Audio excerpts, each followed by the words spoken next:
So I did my research project on the positive impact of music in terms of second language acquisition. So I found a lot of research regarding the topic and how it affects different areas of language acquisition, but I chose to focus my research on how music can affect the affective filter, the comprehensible input theory, and second culture acquisition in a classroom setting. So starting with the affective filter hypothesis, as we've been learning, this is the emotional barrier that prevents students from receiving language input that they have been exposed to. So in other words, if a student is receiving plenty of language exposure, the affective filter can block this from coming through if the learner is feeling high levels of anxiety, low confidence, low motivation, or other affective factors.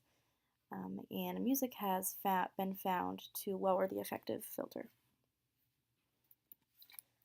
So the first study that I found was conducted by Dolian in 2016, and the goal of the study was to see whether or not teaching songs during language class could influence students that had varying levels of anxiety. So the participants in the study were 4 8th grade classes that were learning French as a second language. 2 of the classes were found to have high anxiety levels, and 2 had low anxiety levels, and these means were found through a student survey. So the survey that determined that information asked students to rate themselves on a scale of 1 being low anxiety to high anxiety for 33 different items. 2 of these classes were in experimental groups and 2 were in control groups. So the 2 experimental groups were exposed to 5 French songs during class, or 1 per week, and the other class just received classes they normally did. So they engaged in group discussions, class discussions, and reading aloud. And at the end of the program, the experimental group completed another survey to check for differences between anxiety levels, and they had to rate aspects of the class between 1 and 10. So the results and conclusions drawn were that 53 out of the 55 students enjoyed the program more than their regular French class, and students described the lessons as more entertaining and more motivating. Teaching songs during language class decreased the anxiety of students that already had high anxiety.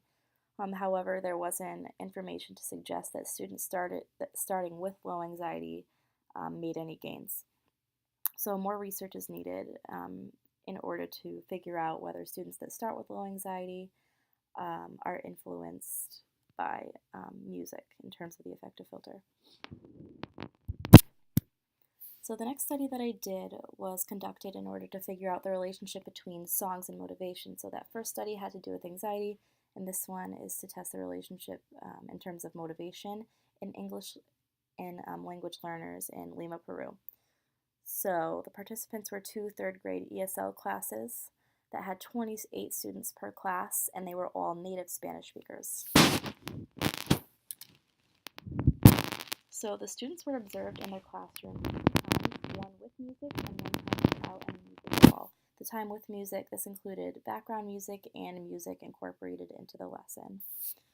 So observers came in to observe the classes, and they used a template both times that covered the areas of motivation, participation, interest, and attention. They had to rate the classes in these areas on a scale from 1 to 5, and then there was also a part of the template where they could include their own notes. At the end of both classes, a questionnaire was given to students. It had visuals and it was age appropriate, and asked them about their interests and their motivation in learning English and how they felt about using songs during class. So here's some of the results. The questionnaire indicated that there was a significant increase in motivation in terms of using music. This was evident in the question that said, "What encourages you to learn English?" The original survey indicated that Class A selected listening to and singing songs 30% of the time, and that jumped to 57%, and Class B jumped from 36% to 50%. As for the observations, there were significant differences found in student behavior. So without music, students were noticed to be off task, engaging in activities not related to the lesson, struggling to focus, and participating less, and with music, they were more likely to imitate what the teacher was doing, engage in writing on the board, participate in group discussions. It's important to note that there is some bias within this study.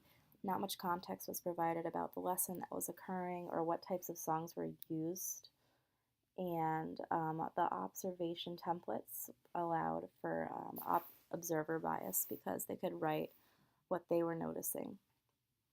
But however, in these two particular classrooms, music was found to increase motivation significantly, but more research is needed to see if these results would also apply in other situations.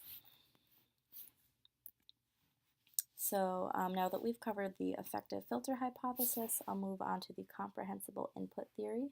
Again, as we've been learning, this was developed by Stephen Krashen, and it states that acquisition occurs when one is exposed to language that is comprehensible and contains I+1. So in other words, students need exposure to input that is slightly above their ability level. So the first study was done by Coyle and Gracia in 2014, and the goal was to discover whether providing language input through songs would positively affect the acquisition of vocabulary in the second language of preschool students. So the participants were 25 5- and 6-year-old students in Spain, and they were learning English as a second language. These students had already been learning English twice a week in 50-minute sessions. So students engaged in 3 different lessons that were each 30 minutes long, and they were centered around the song The Wheels on the Bus. The targeted vocabulary words were wheels, wipers, horn, door, and bell. They were tested on their receptive and their expressive vocabulary knowledge that pertained to these 5 vocabulary words. And the assessments were given before the lessons began, 1 week after the lessons, and then again 5 weeks after the lessons. And the lessons included activities engaging students in listening to the song 7 times, learning actions that corresponded with the songs, and seeing visuals that corresponded with the lyrics. So the results and conclusions were that a significant increase was found in receptive vocabulary skills up to 5 weeks later. However, there was not evidence of improvement in terms of expressive language. So using songs is an effective way to provide ESL students with input in terms of receptive vocabulary, but more research is needed in regards to expressive vocabulary. The second study was done by Medina in 1990, and her goal was to see if comprehensible input provided through oral stories is comparable to input provided through music. So in other words, it's been proven that reading stories is a great way to provide comprehensible input, so she wanted to see if music was able to provide the same amount of input, if not more. And the focus of the study, again, was on vocabulary acquisition. So this study used 48 second grade students in Los Angeles, and they had limited English proficiency. A big book version of the story, A Surprise for Benjamin Bear by J. Nelson, was used, and it contained large, colorful illustrations that went along with the key vocabulary in the story. So 2 different tape recordings were used, one sung and one spoken. Students were broken into 4 groups. So one group was exposed to the sung version of the story, one just the spoken version, one group listened with illustrations, and then one group listened to the story without any illustrations. And then students were tested on their vocabulary skills using a 20-question multiple choice exam. So the results were that the group exposed to the combination of music and illustrations made the most gains out of all 4 groups. And the group, this particular group, acquired 1.5 words after 4 days and 1.75 words after a week and a half. Students that were labeled as low proficiency, so they scored under an 8 on their pretest, made the most significant gains out of anyone when they were exposed to music and illustrations. It's important to recognize that these results were not statistically significant, but when you look closer at the data, this is what researchers noticed. So you can conclude that the comprehensible input provided by the music was effective to some extent, even though the results were not statistically significant. Also, oral reading was not statistically significant either, so it can be argued that oral reading and the use of music are comparable in effectiveness. So, music is also a great way to help students with their second culture acquisition. So, second culture acquisition is a very crucial part of second language acquisition, and it involves the process of acculturation, or sort of the process of acquiring a second identity within one's new culture. Students in foreign language classrooms learn a language with little or no sense of depth, oftentimes, about the cultural norms and patterns of the people they see. And linguists believe that using music in the classroom can have positive effects on the process of acculturation. So one of the positive effects is that music can play a role in building a classroom community. So it can sort of help break down the barriers between the native culture of a student and the second culture they are joining, because music is common across most cultures. So they're already familiar with this cultural norm, and it can help students feel included. It's been found that collective singing can enhance social harmony, and it can foster cooperation and trust within the classroom. Music is also a useful tool for teaching students about the new culture that they have entered. So songs give students lots of information regarding their new culture.